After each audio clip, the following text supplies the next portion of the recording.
Dans le vestiaire avec Nicolas Saint-Pierre. On va se tourner vers un gars qui va vivre l'expérience nationale en étant un des membres de l'équipe d'entraîneurs avec l'équipe canadienne dans un match amical entre le Canada et le Guatemala le 17 février prochain.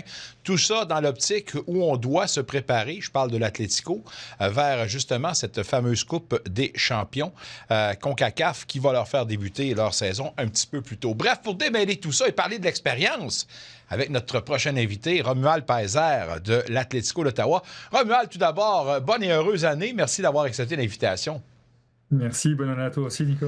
Merci à toi. Écoute, comment on se sent quand on a reçu l'appel, puis dire qu'on va pouvoir finalement représenter quand même le Canada sur la scène internationale dans ce match-là? Ça doit être quand même un beau velours. Ouais, non, c'était une bonne surprise. J'ai un des membres du staff qui m'avait contacté en me disant, ouais, peut-être que Jesse va t'appeler. Et quand il m'a appelé, ouais, c'était super. En plus, il y a un match à la clé, donc il y a une ambiance. Ouais, les grosses stars européennes sont pas là, mais il y a quand même du beau monde de la MLS. Et puis, ça reste un match qui va être intense contre le Guatemala, une bonne équipe qui avait éliminé le Canada lors de la CONCACAF.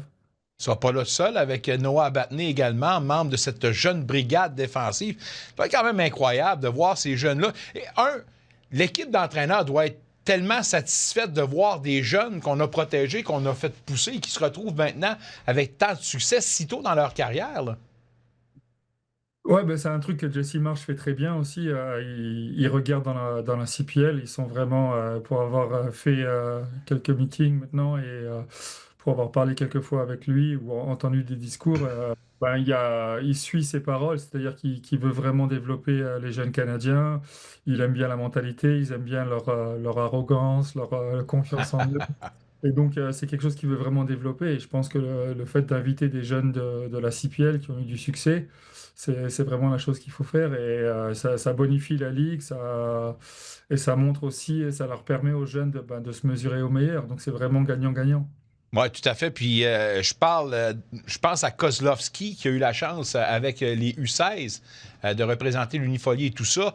Comment ça sera utile pour la suite des choses, pour la reprise, pour l'Atlético, là?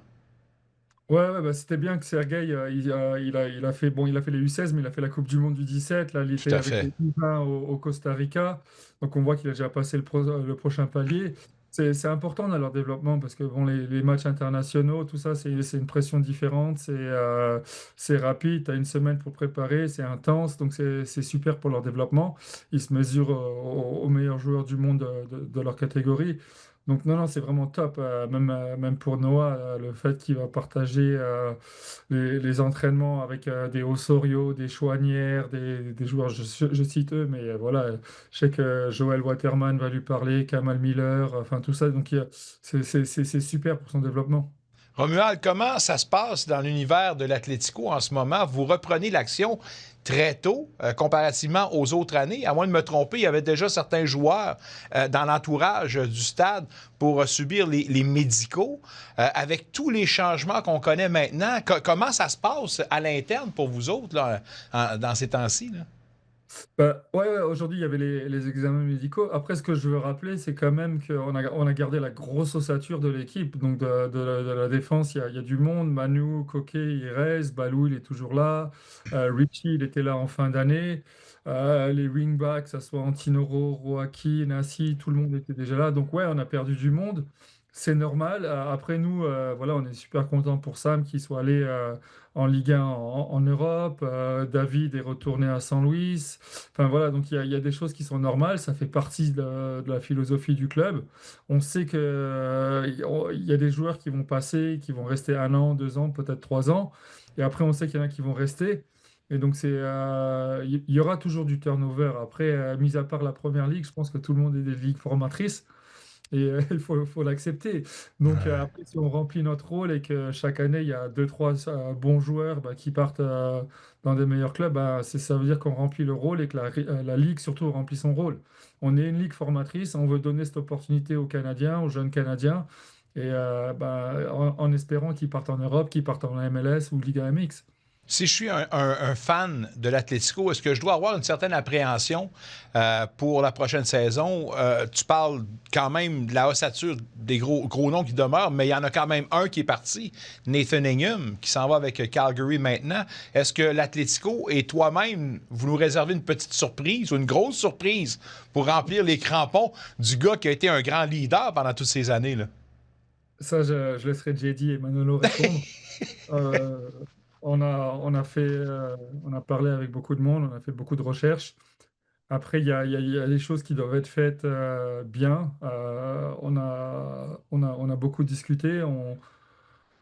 Je pense qu'on a trouvé le bon profil. Je pense que le club aussi pense qu'ils ont trouvé le bon profil. Et donc là, on est vraiment en train de finaliser. Et voilà, on est content. Ah, C'est ça, Est-ce que tu peux nous dire si ça sera un national ou un importé? ça, je laisse JD et Manolo vous le dire. Mais non, on n'a pas voulu se précipiter. Même là, on ne veut pas se précipiter. On est conscient qu'on joue la CONCACAF, mais notre saison démarre en avril. Donc la CONCACAF, c'est vraiment une espèce de récompense. C'est un match où tu peux te mesurer à une équipe qui est bien meilleure sur le papier au niveau des salaires et tout ça. Donc ça sera super pour ces jeunes parce qu'on a beau leur dire, ouais, tu sais, en MLS, en Europe, machin, ça va plus vite. Le fait de le vivre, c'est ça qui va les aider. Et peut-être qu'il y en a qui vont nous surprendre et qui sont déjà à ce niveau-là. Donc voilà, ça va être super intéressant. Ben, j'espère qu'il y aura une surprise, certainement, parce que l'Atlético, et moi je dis ça, j'avais cette observation-là l'autre fois en pensant que vous êtes qu'à 2 matchs de voir un affrontement et d'amener Messi ici, parce que le gagnant de votre première ronde contre Nashville s'en va affronter l'Inter Miami, et qui dit Miami, ben dit Messi, évidemment. Ça aussi, dans votre préparation, y pensez-vous quelque part? En allez-vous parler de cette possibilité-là? Non, non, non, Aucunement? non, non, non, non, c'est pas. On n'en est vraiment pas là. Tu mets une chose après l'autre. Tu sais, on va préparer l'équipe pour jouer ces 2 matchs. On va avoir un plan de bataille.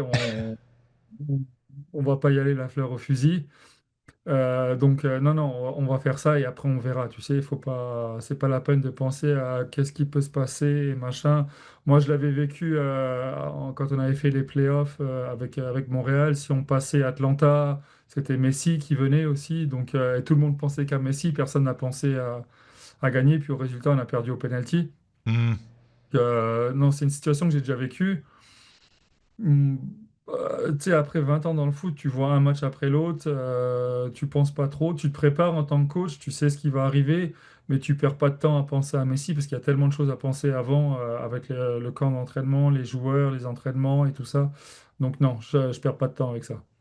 Tu vas ressortir de cette expérience nationale-là avec toi aussi beaucoup de bagages pour t'aider à franchir les autres étapes. Je ne sais pas où est-ce que tu veux t'en aller avec ta carrière, mais ça pointe dans la bonne direction, ton affaire. Moi, j'ai toujours dit que j'étais revenu à Ottawa pour une certaine raison. C'était que je prends beaucoup de plaisir à former des jeunes joueurs. J'aime beaucoup la ville. Donc, ouais, est-ce qu'il y aurait la possibilité de partir? Sûrement. Est-ce que c'est mon objectif? Non. Clairement, non. Moi, je suis venu ici sur la durée. Je l'ai dit, c'était un choix de carrière. Quand j'ai quitté Montréal, j'aurais pu aller en MLS. J'ai choisi de venir à Ottawa. J'ai eu une saison fantastique. On a beaucoup rigolé, on a beaucoup gagné, j'ai beaucoup appris. Donc, je suis vraiment très, très heureux de ce choix. J'ai pas l'intention de partir. Après, dans le foot, tout est possible, mais c'est vraiment pas mon souhait. Je suis en train de faire mes licences à CONCACAF d'entraîneur, donc je continue à me former. J'apprends beaucoup avec les Diego, avec Drew, avec Alex Barrault. Donc non, l'objectif, il est pas là. Pour être vraiment très clair et très précis. Avec ce que tu viens de dire, les grands gagnants de tout ça, ce sont l'Atlético et le marché d'Ottawa qui va pouvoir profiter encore une fois du grand Romuald Paiser. Toujours un plaisir de jaser à part de ça. Ça commence bien l'année 2026. Félicitations pour ta nomination. J'espère que tu vas revenir avec plein de souvenirs, plein d'expériences et en préparation de cette Ligue CONCACAF qu'on attend avec une brique et un fanal. Salutations à toi, mon ami, et à très bientôt. Merci Nico, à bientôt. Au revoir. Un retour sportif 100% local dans le vestiaire avec Nicolas Saint-Pierre.